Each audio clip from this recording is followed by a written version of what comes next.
თბილისის საჯარო ხელოვნების ფონდი ახორციელებს თანამედროვე ხელოვნების პროექტებს საჯარო სივრცეში და ყოველთვის ვცდილობთ, რომ სხვადასხვა მედიუმში მომუშავე არტისტებს მიეცეთ შესაძლებლობა, რომ თავიანთი ნამუშევრები აჩვენონ ქალაქში, ისევე მეორე საჯარო სივრცეში და შარშანაც გვქონდა ესეთი პროექტი, ფოტოები ბილბორდებზე, 4 არტისტმა მიიღო მონაწილეობა, კონკურსის ფორმით წყდება ხოლმე. ჩვენ ვაცხადებთ კონკურსებს სხვადასხვა ადგილმდებარეობაზე და მაგალითად ხან არის ვთქვათ საუნდარტი, ხან არის ქანდაკება, ხან არის ამ შემთხვევაში ფოტოგრაფია და წელსაც საპროექტო განაცხადი მივიღეთ კურატორი მირიამ გრიგალაშვილის მიერ შემოთავაზებული ქალბატონი ნათელას ფოტოები და ჟიურის წევრებმა, კომისიის წევრებმა კომისიით აირჩიეს ეს პროექტი. ქალბატონ ნათელას რა ნამუშევრი, რა პერიოდის, სხვადასხვა პერიოდის ნახსენები იყო წარდგენაშიც, მაგრამ რა პერიოდის და ზოგადად თემატიკა, რა თემატიკის, რა ნიშნით გაერთიანდა ეს ნამუშევრები, რა გაერთიანდა? აქ წარმოდგენილი არის ბილბორდებზე ჩემი სხვადასხვა პროექტებიდან ამოღებული ფოტოები, მე შევკარი ერთად, ეს არის მთლიანად საქართველოს სხვადასხვა რეგიონში გადაღებული ფოტოები და არის სხვადასხვა პერიოდში. ძირითადად არის ფერადი, მაგრამ არის რამდენიმე შავთეთრიც. თქვენ იღებთ საქართველოს და ქართველების ყოველდღიურ ყოფას და ხშირად ამ შესაძლებლობის გამო ხდებით სოციალური თუ კულტურული ცვლილებების ეპიცენტრშიც, ამისი თვითმხილველი ნაწილიც კი. ხშირად გაქვთ ხოლმე შეგრძნება, რომ ის, რასაც ახლა იღებთ, რა სამწამს აფიქსირებს თქვენი ფოტოაპარატი, ისტორიის ნაწილია. დიახ, ხშირად მოხსვათა შორის, რადგან მიმაჩნია, რომ ფოტოგრაფია არის ერთ-ერთი საუკეთესო საშუალება ისტორიის შემონახვის. ეს არ არის, რა თქმა უნდა, მას აქვს კიდევ სხვა, მაგალითად, ხელოვნება, მშვენიერება, შეჩერებული წამიც, რომელიც აღარასოდეს განმეორდება, მაგრამ ერთ-ერთი მნიშვნელოვანი არის სწორედ ისტორია. ხანდახან ვფიქრობ ხოლმე, რომ თუნდაც 100 წლის მერე რომ შევხედოთ, როგორი იყო ამ დროინდელი საქართველო, დღევანდელი, ალბათ იქნება ძირითადად უფრო ქალაქის ცხოვრება, უფრო ცნობადი სახეების. მე კი ვიღებ რეგიონებს, მაინტერესებს მათი ცხოვრება, როგორია და ის ცვლილებები, რაც ამჟამად მიმდინარეობს. როდესაც იღებთ ადამიანებს რეგიონებში, მათ შორის თქვენთვის უცნობ ადამიანებს, რამდენად რთული არის დაითანხმო ეს ადამიანები გადაღებაზე? ფოტოს რომ არ ქონდეს, უხეშად რო ვთქვათ, დადგმულის ეფექტი. მე საერთოდ ვფიქრობ, რომ ჩემთვის ადვილია რეგიონებში მუშაობა, ადვილია ამ ადამიანებთან ურთიერთობა, საერთოდაც ვფიქრობ, რომ არ არსებობს ადამიანი, რომელსაც ვერ დაითანხმებ გადაღებაზე და არის ჩემთვის ძალიან ადვილია მათთან ურთიერთობა უფრო. ხანდახან მგონია, რომ უფრო გულწრფელები არიან, უფრო ბუნებრივად გიღებენ, თუმცა შეიძლება ზოგი ფიქრობს, რომ პირიქით არის, შეიძლება მათ უფრო არ უყვარს, მაგრამ ვფიქრობ, რომ ჩემთვის ადვილია მათთან მუშაობა. ქალბატონ ლიკა, როდიდან ნახავს დამთვალიერებელი აი ამ ბილბორდებზე ქალბატონ ნათელას ნამუშევრებს? როდიდან განთავსდება ეს ბილბორდები? განთავსებულია უკვე 5 ნოემბრიდან. შესაძლებელია ნახვა სხვადასხვა უბანში, 40 ბილბორდზე არის განთავსებული 46 ფოტო ჯამში. ვარკეთილში, გლდანში, თამარაშვილზე, საბურთალოზე, ვაკეში, თითქმის ყველა უბანში არის. ეხლა ყველა ვერ ჩამოვთვალე ალბათ, მაგრამ თითქმის ყველა უბანში შეიძლება მოძებნოთ. ჩვენს ვებგვერდზე არის განთავსებული რუკა, რითიც შეუძლიათ, რომ მიაგნონ ამ ყველა ნამუშევარს. როგორ ფიქრობთ, რა სცენს ეს პროექტი ჩვენს ქალაქს? აი რას მატებს მას?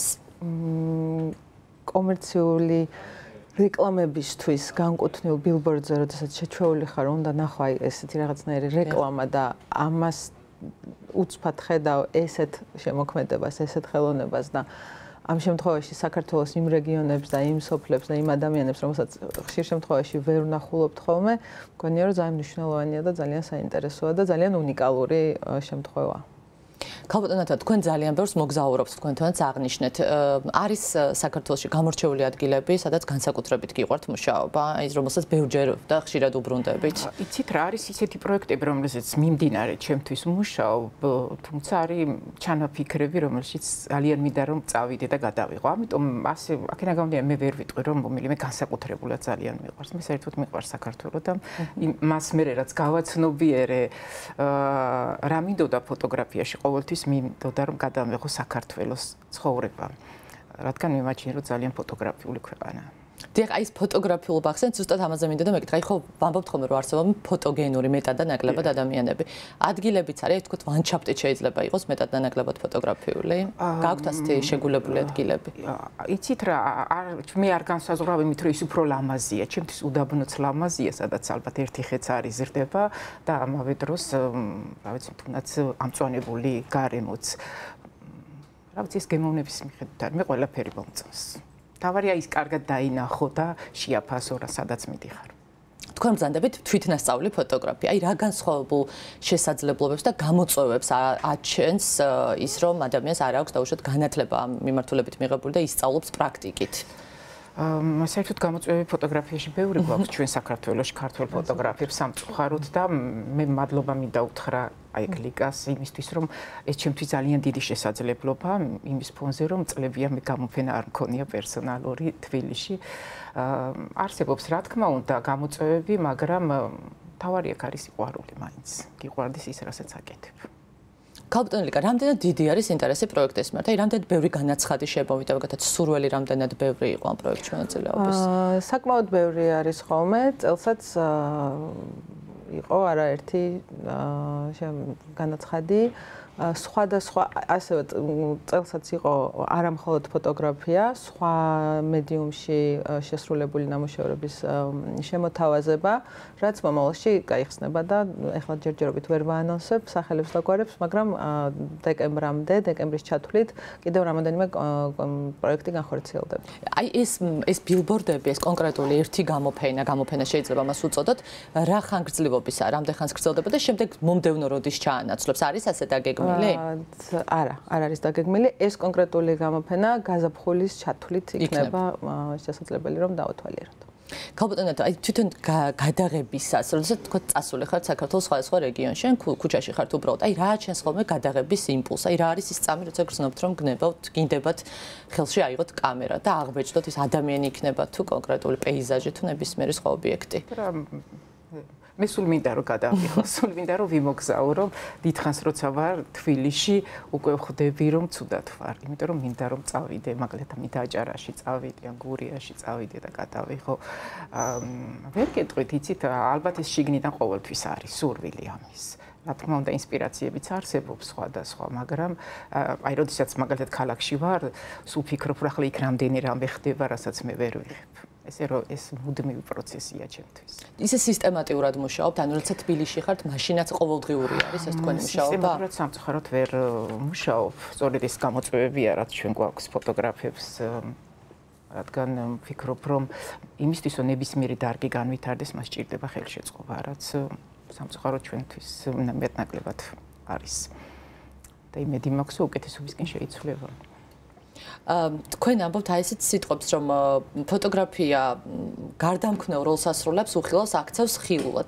აი რა არის ხოლმე ის, როდესაც ის რაც თქვენთვისაც შეიძლება იყოს აღმოჩენა უკვე ფოტოზე აღბეჭდილი, რაც თვალისთვის შეიძლება უხილავი ჩანდეს და უცებ აღმოგიჩენიათ, რომ რა შთამბეჭდავი არის უკვე ფოტოზე.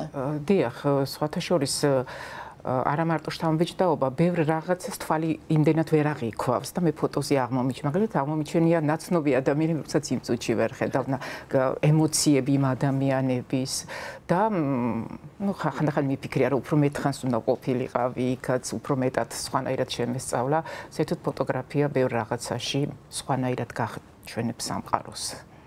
სხვანაირად ინახავს ყველაფერს და მეხსიერებისთვისაც ეს ერთ-ერთი უნიკალური საშუალება გახსოვდეს ის, რასაც გონება ვერასოდეს ვერ იმახსოვრებს. არის ფოტოგრაფია ის სფერო, სადაც ხელოვანს აქვს ფუფუნება იმის, რომ დაელოდო შთაგონებას, თუ ეს მოითხოვს ბეჯით მუშაობას, სისტემატიურ მუშაობას? იცით რა, ეს არ გამორიცხავს ერთმანეთს, ორივე საჭიროა. მუშაობა აუცილებელია და ძალიან ბევრსაც მოითხოვს. თუ ბევრს არ მუშაობ, არაფერი არ გამოდის.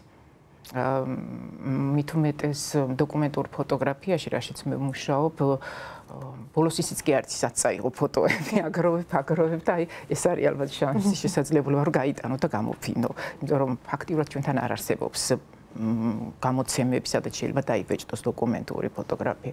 ერთადერთი ეს არის, მაგრამ მიუხედავად ამ ყველაფრისა, მაინც მუშაობთ. ქალბატონი ლიკა, თქვენ ბრძანეთ, რომ ფოტოგრაფია არის ერთ-ერთი პრიორიტეტი თბილისის საჯარო ხელოვნების ფონდის მუშაობის ერთ-ერთი პრიორიტეტული მიმართულება. ზოგადად ამ ფონდის მუშაობის შესახებ მოგარეთ, აი რა მიზნით შეიქმნა ეს? მიზანი არის, ერთ-ერთი მთავარი მიზანი არის, რომ თანამედროვე ხელოვნება მოხვდეს ადამიანების ყოველდღიურობაში, შესაბამისად საჯარო სივრცეში, ქუჩებში, სკვერებში, მეტროებში, იმ ადგილებში, სადაც ბევრი ადამიანი ყოველდღიურად გადაადგილდება. ტიპიური სამუზეუმო საგამოფენო სივრციდან, 4 კედლის სტანდარტიდან და ფორმატიდან, რომ ქუჩაში გავიტანოთ თანამედროვე ხელოვნება. ეს არის ერთ-ერთი მთავარი მიზანი და მეორე მიზანი ასევე რომ აი როგორც ქალბატონი ნათელა საუბრობდა, რომ ხელოვანებს მიეცეთ საშუალება უფრო ფართო მასშტაბური პლატფორმის გამოყენების, უფრო მეტ აუდიტორიასთან ურთიერთობის და მათი საოცნებო შეიძლება ითქვას ან უბრალოდ რაღაცნაირად არარეალიზებული პროექტების განხორციელების. ქალბატონი ნათელა, რა არის თქვენთვის ასეთი საოცნებო და ამ დროისთვის ჯერ კიდევ განუხორციელებელი პროექტი? ან ადგილი დაუშვათ, სადაც ისურვებდით, რომ წასულიყავით გადასაღებად, თუ გაქვთ ასეთი ჩაფიქრებული ან დიახ, აი როგორც წევა თქვი, მინდა საქართველო გადავიღო და ყველა რეგიონი ხო ფიქრობ, ლიკამაც გურია, რომელიც რამდენჯერმე ჩავედი და დავზვერე და მივხვდი, რომ აქ კიდევ ბევრჯერ უნდა დავბრუნდე, სამეგრელო, ახლა ყველგან მე ვფიქრობ, რომ მართლა უნიკალური ქვეყანაა და ეს წუთები რომდენი, ეს დრო რომელიც არის მიმდინარეობს, ის ცვლილებები რაც ხდება, თითქოს ვალდებული ვარ რომ დავაფიქსირო. და ამისთვის ძალიან დიდი მადლობა მართლა თქვენ, იმიტომ რომ მე როგორც ამ შემთხვევაში ადგილობრივი ტურისტი საკუთარ ქვეყანაში ძალიან ბევრს მოგზაურობ და ძალიან მალე ატყობ როგორ იცვლება, იკარგება თუ ქრება კონკრეტული არქიტექტურიდან დაწყებული წესჩვეულებებით, ტრადიციებით, მათი ცხოვრების წესი, აი იმ ხალხის, რომლებიც აი ესეთი უნიკალურს ხდის ჩვენს ქვეყანას და იდენტობას ინარჩუნებს თითქოს ეს ფოტოები და რაღაცნაირად ძალიან იმის გარდა რომ ესთეტიკა და მშვენიერება და სასიამოვნო ამ ფოტოების ყურება ძალიან დიდი საქმე არის იმ მხრივ რომ არქივი კეთდება სამომავლოდ ძალიან მნიშვნელოვანი.